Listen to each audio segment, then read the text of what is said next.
안녕하세요. 여러분에게 평안을 전합니다. 오늘은 십자가의 도 네 번째 시간이 되겠습니다. 본문은 이사야 34장 16절 말씀, 여호와의 책을 자세히 읽어보라. 너희는 여호와의 책을 자세히 읽어보라. 그것들이 하나도 빠진 것이 없고 하나도 그 짝이 없는 것이 없으리니 이는 여호와의 입이 이를 명하셨고 그의 신이 이것들을 모으셨음이라. 교회에 나가는 기독교인들 치고 성경을 안 읽는 사람들이 없을 겁니다. 성경을 믿고 하나님 말씀으로 믿고 또 그 말씀대로 살기를 작정하고 결심하고 교회에 나가는 사람들이 지침으로 삼고 있는 교제, 하나님의 말씀, 유일무이한 이 말씀을 나는 믿는다. 그렇게 하고 성경책을 읽지만 성경은 왜 여호와의 책을 자세히 읽어보라고 했을까요? 자세히 읽어보라. 신학적인 표현으로 하면 성경을 상고하라, 상고해보라, 자세히 읽어보라. 뭐 같은 뜻이겠죠. 오늘 이 말씀을 한번 살펴보도록 하겠습니다. 성경은 똑같이 읽는데 왜 그렇게도 해석이 다르고 똑같은 성경 읽는데도 불구하고 왜 이렇게 많은 구구한 교파들이 생기고 이론들이 생기고 또 서로 물고 묻고 서로 싸우고 하는 일들이 왜 생길까 말이죠. 참 안타까운 일입니다. 오늘 이 말씀을 통해서 십자가의 도를 따르는 사람들, 정말 성경을 믿고 따르는 사람들이 내 기준이 없어지고 내가 또 어떤 사람들을 테스트하거나 저 교회를 테스트하거나 저 목사를 테스트하거나 저 사람을 테스트해서 내 마음에 맞으면 따라가고 내 마음에 맞지 않으면 갈라서고 이런 일들 자체가 벌써 성경이 말씀하고 있는 빛이 아닙니다. 사랑이 아닙니다. 요즘에 이 유튜브에 올려놓은 영상들 보시고 어떤 분들이 유독 요즘에 테스트하는 분들이 많아졌어요. 저한테 전화를 하시거나 연락을 하셔서 테스트를 하려고 하죠. 자기가 알고 있는 것하고 같을까, 다를까, 아니면 어떻게 이것을 전할 수 있는가. 그래서 테스트하는 분들이 참 많아졌습니다. 이게 벌써 보면 알죠. 다 속아줍니다. 속아주고 테스트에 당해주고 그렇게 해보지만 그래도 그분들은 돌아설 여력이 없어요. 아직 때가 안 됐기 때문에 이 복음을 받을 만한 준비가 안 됐다면 받을 수가 없습니다. 기다려야 되죠. 준비될 때까지 말이죠. 다음 세대로 또 돌아갈 수도 있습니다. 어쨌든 그러한 분들이 자꾸 접근을 해서 이제는 이런 사람 저런 사람 만나봤고 이런 사람 저런 사람을 이제 대화를 통해서 이렇게 한번 이야기를 해보니까 참 안타까운 일이 많습니다. 자기 기준을 여전히 자기 기준을 세워놓고 이 기준에 맞고 자기가 생각하고 있는 복음은 고차원적이기 때문에 여기에 맞지 않는 사람은 틀렸다 이렇게 판단을 내리고 욕을 하고 떠나가고 이상한 행동을 하고 떠나가는 사람들이 요즘에 부쩍 늘었습니다. 어쩌나 뭐 그렇다 하더라도 저는 저의 길을 가렵니다. 이런 분 저런 분들이 있음을 보여주시는 것도 역시 그것을 통해서 더 날카롭게 칼을 갈라고 철을 날카롭게 하는 것처럼 또 날카롭게 하고 다가가라고 또 날카롭게 해서 앞으로 전진하라는 그런 메시지를 주시고 저 사람은 또 왜 보내셨을까, 저분은 또 왜 붙여주셨을까, 그런 마음을 가지고 기도하면서 또 다음 단계로 나아가는 그런 일들 요즘 경험하고 있습니다. 자, 이제 여호와의 책을 자세히 읽어보라. 이사야 34장 16절. 34장 전체에는 뭐 동물 얘기도 나오고 이 짝 얘기를 할 때에는 이제 옛날에 신학교에 다니거나 목회를 할 때 성경에 나 짝이 있다. 뭐 거기까지는 다 이 얘기를 합니다. 그러나 성경에서 말하는 뭐 동물도 역시 사람을 칭하는 것이고 깨닫지 못하는 사람은 짐승 같다고 하는 그런 표현들을 들어보면 전부 나에게 하시는 말씀이고 이 성경 진리의 말씀들은 전부 나에게 깨닫게 하는 말씀으로 또 내 안에서 이루어져야 될 말씀으로 우리는 살펴보고 있습니다. 자, 앞절에서 한번 살펴보죠.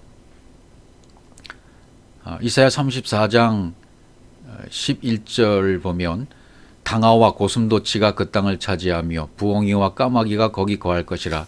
여호와께서 혼란의 줄과 공회의 줄을 에돔에 베푸실 것인즉, 이렇게 되어 있습니다. 그러니까 내 안에 모든 것이, 모든 성경 말씀이 내 안에 이루어질 말씀입니다. 그럼 내 마음 성전에 부정한 동물이 자리 잡으면 안 되죠. 내 마음 성전에 심령 성전이 바르게 지어지길 위해서는 바른 길을 가야만 합니다. 바른 말씀이 자리 잡아야 됩니다. 근데 이사야 34장의 앞절에서는 당아와 고슴도치가 그 땅을 차지하며, 내 마음 땅에 당아와 고슴도치가 차지하고 있다. 부엉이와 까마귀가 거기 거할 것이다. 그러니까 부정한 동물이 자리 잡은 내 마음 성전이 되어버리고 만 것이죠. 그래서 이것을 지금 이사야가 설명을 하면서 여호와께서 여기 혼란의 줄과 공허의 줄을 에돔에 베푸실 것인즉이라고 설명을 해주고 있습니다. 이 두 가지, 혼란의 줄과 공허의 추, 이것을 한번 집중적으로 살펴봐야 될 것 같아요. 혼란이라는 말은 이제 창세기 1장에서 이미 나왔던 기품과 흑암, 토후와 보후입니다. 혼란은 토후라고 되어 있죠. 혼란은 토후, 공허는 보후라는 뜻입니다. 혼란과 공허, 이것은 뭐 거의 같은 의미로 헛된 일, 가치가 없는 일, 텅 빈 것, 유익이 없는 것, 다시 말하면 우리를 구원하지도 못하는 것, 즉 어둠. 그런데 사실은 어둠 속에 뭐가 있습니까? 어둠 속에 그 너머에 빛이 있는 것이죠. 그 너머에 생명이 숨어 있는 겁니다. 그러니까 이 혼란, 공허, 이것은 아직도 이것은 해석되지 않은 어떤 질서를 말하고 있습니다. 혼돈 속에, 공허 속에 뭔가 우리가 알지 못하는 질서가 있다는 것입니다. 그러니까 혼란의 줄 할 때 줄은, 줄이라는 말은 카부라는 것이죠. 줄, 어떤 순서를 말합니다. 그러니까 히브리서에서 말하고 있는, 이렇게 이해하시면, 간단하게 설명드리면, 아론의 반차가, 아론의 줄이 멜기세덱의 반열로, 멜기세덱의 반차로, 멜기세덱의 줄로 바뀌어야 생명입니다. 그렇죠. 이 카브라는 줄이라는 어원을 살펴보면 무엇으로부터 구출하다. 그래서 결국 생명을 얻게 하는 줄이라고 해석할 수가 있어요. 그럼 멜기세덱은 누굽니까? 멜기세덱은 그리스도를 상징하죠. 예, 처음 시작도 없고 끝도 없고 하나님 아버지와 방불한 그런 존재, 그리스도의 존재입니다. 그러니까 아론의 반열에서, 아론의 반차에서 멜기세덱의 반차로 바뀌어져야 생명을 얻는 것인데, 만약에 아론의 반차로 그대로 있으면 그것이 바로 공허라는 거예요. 그것이 바로 혼란이라는 거예요. 그래서 혼돈의 짝이 공허고 공허의 짝이 혼란입니다. 그러니까 그 다음에 공허의 추 그러면 이 추라는 단어가 에벤이라고 돼 있어요. 에벤은 뭐죠? 그렇죠. 돌입니다. 성경에서의 돌은 예수 그리스도를 상징하죠. 에벤, 돌, 그런 뜻인데, 여기 추, 그것은 비어있는, 텅 빈, 그러니까 겉의 예수, 육체의 예수는 공허한 것이고 텅 빈 것이고 유익도 없고 구원할 수도 없는 그러한 것입니다. 그런데 그 안에는 뭐를 감추고 있어요? 그 안에는 보이지 않는, 예수 안에는 보이지 않는 진리가 있어요. 율법 안에는 진리가 있는 것처럼. 그러니까 예수 안에는 누가 계시는 겁니까? 그리스도가 비밀로 계시는 거죠. 사실은 그분이 그분인데 육체의 몸을 입고 왔을 뿐이에요, 예수는. 근데 그래서 그 예수는 뭐로 오신 거예요? 성취를 전제로 오신 분입니다. 완성을 전제로 오신 분이 바로 예수예요. 그래서 진리의 원리는 어떻게 되어 있냐면, 땅은 소망이 없잖아요. 땅은 소망이 없는 것인데, 그것이 우리에게 진짜 소망을 알게 하는 도구가 된다는 뜻입니다. 이 세상에 보이는 만물들도 겉으로 볼 때에는 소망이 없는 것 같이 보이지만 그 만물 안에는 하나님의 신성과 능력이 숨겨져 있어요. 그러니까 하나님의 신성과 능력을 알게 하는 도구가 뭐라는 얘기입니까? 모든 만물이라는 얘기고, 이 세상 만물이라는 얘기고, 이 세상의 모든 일이라는 얘기고, 인간사의 모든 일이라는 것입니다. 겉으로 보여지는 이 모든 것들을 통해서 보이지 않는 세계를 알려주려고 하는 도구가 된다 그 말이죠. 이게 진리의 원리입니다. 그러니까 혼돈과 공허를 누가 알려줘야 돼요? 그렇죠. 성령이, 혼돈과 공허를 성령이 하나님의 뜻대로, 하나님의 원리대로 전달해 주시면 그때는 성경이 풀립니다. 해석이 됩니다. 그러면 부정한 동물이 그 땅을 차지하고 있던 내 마음 성전에 이제는 가치 있는 것으로, 구원하는 것으로, 생명의 것으로 아론의 반차가 멜기세덱의 반차로 바뀌어져서 자리 잡는단 말이죠. 그러면 생명을 얻는 줄이 되는 거예요. 생명을 얻는 에벤, 돌이 되는 것입니다. 자, 그럼 다음 구절 보시면 여기 이제 들짐승이 나오잖아요. 이사야 34장 14절, 들짐승이 이리와 만나며 수염소가 그 동료를 부르며 올빼미가 거기 거하며 쉬는 처소를 삼으며.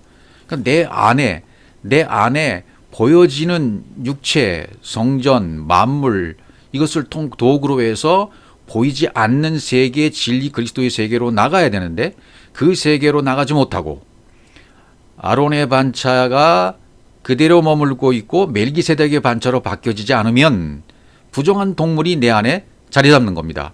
들짐승이 내 안에 자리 잡는 겁니다. 이리와 만나게 되고 수염소와 동료를 부르게 되고 올빼미와 거기 거하는 모든 이 동물들이 거기에 안식처를 삼게 된다는 얘기죠. 이렇게 되면 안 된다는 얘기가 되는 거죠. 이사야 34장 15절에도요. 부엉이가 거기 깃들이고 알을 낳아 까서 그 그늘에 모으며 솔개들도 그 짝과 함께 거기 모이리라, 이렇게 되어 있죠. 여기 지금 자세히 살펴보시면 부엉이가 등장하죠. 거기 깃들이고 알을 낳아 까서. 그러니까 부엉이가 깃들이는 것은 부엉이가 만든 집이죠. 새 집이죠. 거기서 알을 깠다는 것은 부엉이가 새끼라는 겁니까? 어미라는 겁니까? 부엉이 어미를 얘기하는 거죠. 지금 알을 낳는 존재니까 어미를 얘기해요. 알을 까는 존재. 그리고 그 그늘에 모으며 라고 되어 있죠. 그늘에 모았다. 그림자. 부엉이의 어미는 그림자와 지금 연결이 되어 있어요. 그늘과 연결되어 있어요. 부엉이의 어미는 그늘이다, 거치다, 그런 뜻이 되는 것이고요. 그 다음에 솔개들도 그 짝과 함께 거기 모이리라, 그렇게 되어 있죠. 솔개도 어미가 있으면 새끼가 있다.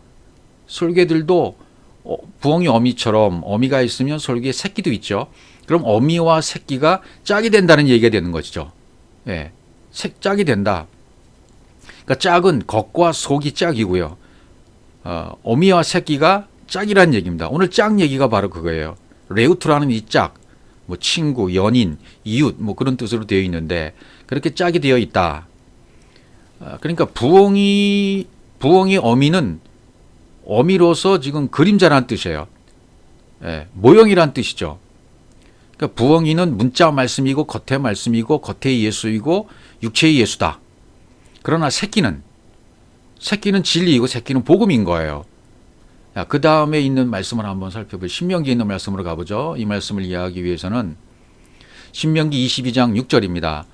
노중에서 나무에나 땅에 있는 새의 보금자리에 새 새끼나 알이 있고 어미새가 그 새끼나 알을 품는 것을 만나거든 그 어미새와 새끼를 아울러 취하지 말고, 아울러 취하지 말라는 얘기는 함께 죽이지 말고, 예, 뭐 우리가 알고 있듯이 새 집에서 새들이 알을 낳잖아요. 새의 보금자리에 새끼가 알을 낳습니다. 그럼 어미새가 와서 새끼나 알을 품는 거 있죠. 그걸 만나거든 어미새와 새끼를 아울러 동시에 다 취하지 말라는 거예요. 이게 전부 성경은 다 진리를 말하고 있잖아요. 어떤 말씀인지 전부 진리를 품고 있습니다. 왜 그럴까? 그 다음 구절로 가보시면 신명기 22장 7절 어미는 반드시 놓아줄 것이요. 왜 어미는 놓아주라고 했을까요? 어미는 반드시 놓아줄 것이요. 새끼는 취하여도 가하니 그리하면 내가 복을 누리고 장수하리라. 성경에서 내가 복을 누리고 장수하리라. 그건 어떤 에베소 6장 1절에도 내 부모를 공경하라. 그러면 내가 땅에서 잘되고 장수하리라. 그것도 전부 진리입니다. 아직도 어버이날 설교를 그 설교를 하면서 내 부모를 공경하라고 설교하고 있다면 아직도 성경을 전혀 복음을 이해하지 못하는 것입니다. 어버이를 공경하는 것은 기본입니다. 성경이 기본인 것을 설명하기 위해서 설명하는 성경이 아닙니다. 그 이외에 초월적인 위의 말씀을 하시는 것이 성령이기 때문에 네 부모를 공경하라. 그것은 부, 아부, 모, 엠, 성전 아버지 성전에서 흘려주시는 말씀, 그것이 부모입니다. 부모를 공경하라는 말씀은 뭐예요? 하나님의 말씀, 아버지의 말씀을 그 말씀을 제대로 깨달아서 그 말씀과 하나가 되어져라. 그게 공경입니다. 올바른 공경입니다. 그래야 그게 성경에서 말하는 복이고 성경에서 말하는 장수입니다. 그러니까 여기도 복을 누리고 장수하려면 어떻게 해야 돼요? 어미는 놓아주고 새끼는 취하라. 이게 복음이기 때문에 그래요. 왜 어미는 놓아줄까요? 어미는 겉의 것이니까요. 어미는 율법이니까요. 어미는 율법이기 때문에 취하면 안 돼요. 왜? 율법 속에 있는 진리를 취하기까지는 놓아줘야죠. 율법의 율법을 계속 가중시켜서 율법 안에 있는 진리가 드러나야 돼요. 깨달아져야 됩니다. 그때까지는 어미는 취하면 안 돼요. 어미는 율법이니까 놓아줘야죠. 그래야 이 어미가 복음으로 나아지는 겁니다. 새끼는요. 새끼는 복음을 말해요. 새끼는 취해도 무방하다. 예. 새끼는 복음이기 때문에 진리이기 때문에 당장 취해야 돼요. 그러니까 이것은 짐승을 이렇게 들짐승을 잡아서 먹는다 그런 얘기가 아니라 이건 복음을 취한다는 얘기고요. 그리스도를 취한다는 얘기입니다. 그러니까 성경을 문자대로 절대로 보시면 안 된다는 것을 다시 한번 강조를 드립니다. 그리하면이라고 돼 있잖아요. 내가 복을 누리고 성경이 말하는 복, 성경이 말하는 장수는 부모로 공경하는 데 있어요. 부모는 우리 육신의 부모를 말하는 게 아닙니다. 아버지 성전에서 흘려주시는 말씀, 하나님의 말씀과 하나가 되는 걸 얘기해요. 그래야 그게 공경이 되는 겁니다. 말씀과 하나가 된다는 의미를 다시 말씀드리면 뭡니까? 내가 그리스도임을 깨달아 아는 것, 진리를 깨달아서 진리와 하나가 되는 것, 아버지와 아들이 하나가 되는 것, 영으로 하나가 되는 것, 영으로 아버지와 연합이 되는 것, 아버지와 내가 하나가 돼버렸어요. 그것을 부모 공경이라고 말하는 거죠. 그러니까 어미는 놓아주고 새끼는 취하라. 이건 복음을 취하는 걸 얘기해요. 어미는 율법이니까 반드시 놓아줘야 되고 때가 될 때까지, 기회가 될 때까지, 나아질 때까지 놓아줘야 되고. 왜? 그 안에는 진리가 있으니까요. 그러니까 새끼는 진리이기 때문에 금방 취해야 돼요. 받아들여야 돼요. 람바노 해야 된다는 얘기죠. 취해서 기노마에 되어져야 돼요. 그래야 이게 성경이 말하는 복이 된다는 것입니다. 성경은 전부 이렇게 진리로 되어 있어요. 그래서 다시 한번 이사야 34장 16절로 가보면 어미는 성경 66권을 말하죠. 예, 문자 말씀. 그러니까 어미새는 율법이니까 놓아주고 새끼는 알이나 새끼는 복음이니까 진리니까 취하라. 그런 말씀이 돼요. 그러니까 새끼는 진리의 말씀이고 영과 진리의 말씀이고 하나님의 마음이고 아버지이십니다. 이 세상이 인생이 부엉이와 같은 것이다. 앞에서 설명드린 부엉이는 그림자라고 그랬죠. 그늘에서 모은다 그랬죠. 그 안에 영생 천국을 발견하기 때문에. 그래서 짝으로 주신 겁니다. 그래서 인생은 보이고 영생은 안 보이는 거죠. 이 세상의 인생의 일들은 전부 보이는 일들이고요. 영생의 일들은 안 보이는 일들입니다. 그러니까 이 세상에 보이는 일들을 통해서 안 보이는 천국을 깨달으라고 주시는 거예요. 그래서 그것을 짝으로 주셨다. 그래서 여기 다시 한번 읽어보면 이사야 34장 16절 너희는 여호와의 책을 자세히 읽어보라. 이것들이 하나도 빠진 것이 없고 하나도 그 짝이 없는 것이 없으리니 여기 짝이 없는 것이 없으리니 이렇게 되어 있죠.